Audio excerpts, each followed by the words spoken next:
পতিনগরে যেটা ঘটেছে ঘটনাটি অনভিপ্রেত অবাঞ্ছিত, কিন্তু এর পেছনে পুরোদস্তুর বিজেপির পরিকল্পিত রাজনীতি এবং এনআইএ তার জন্য দায়ী।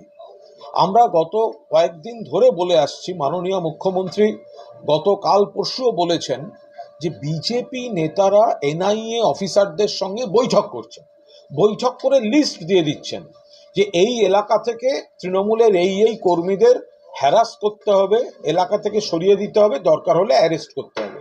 আমি নিজেও আপনাদের সামনে খোলাখুলিভাবে তা জানিয়ে দিয়েছিলাম যে এনআইএর কোন অফিসার তার কাছে বিজেপির নেতারা দেখা করছেন এবং দেখা করে পরিষ্কার বলে দিচ্ছেন যে রেড করতে হবে, এলাকা থেকে এদের তুলতে হবে।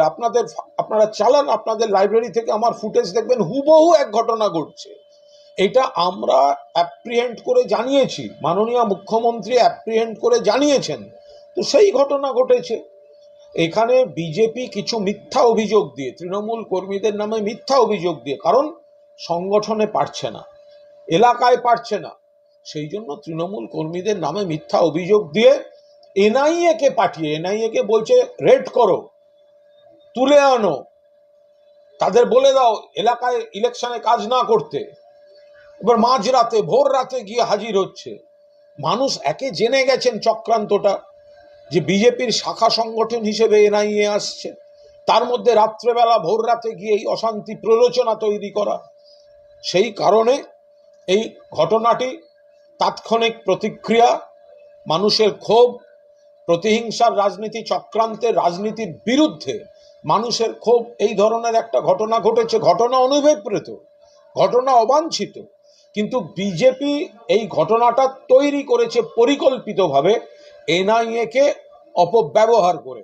আমরা পরিষ্কার বলছি, বিজেপির কথায় ইলেকশন কমিশন তারা যদি রাজ্যের আধিকারিকদের ইচ্ছামতো ভিত্তিহীনভাবে বদলি করে থাকে, নির্বাচনের কাছ থেকে সরিয়ে দিয়ে থাকে, তাহলে এনআইএ যে অফিসারদের বিরুদ্ধে অভিযোগ আসছে যে বিজেপির নেতাদের সঙ্গে হাত মিলিয়ে কাজ করছেন লিস্ট করে, তারা কেন ইলেকশনের আগে বদলি হবেন না বাংলা থেকে?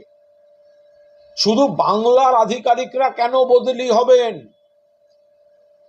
যে এনআইএ এর অফিসাররা বিজেপির সঙ্গে মিটিং করে করে বিজেপির দেয়া তালিকা অনুযায়ী মিথ্যা মামলার উপর ভর করে অ্যারেস্ট করছেন, ধরপাকড় করছেন, সাংগঠনিকভাবে বিজেপির উপকার করছেন, সেই অফিসারদের, সেই আধিকারিকদের অবিলম্বে নির্বাচন কমিশন বাংলা থেকে সরিয়ে দিক।